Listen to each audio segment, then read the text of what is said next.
राधे राधे। देखिए बारिश का लगातार अभी भी यहाँ पड़ना जारी है।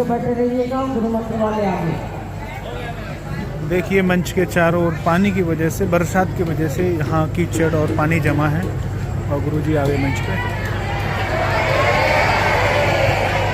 भाई साहब कहाँ है?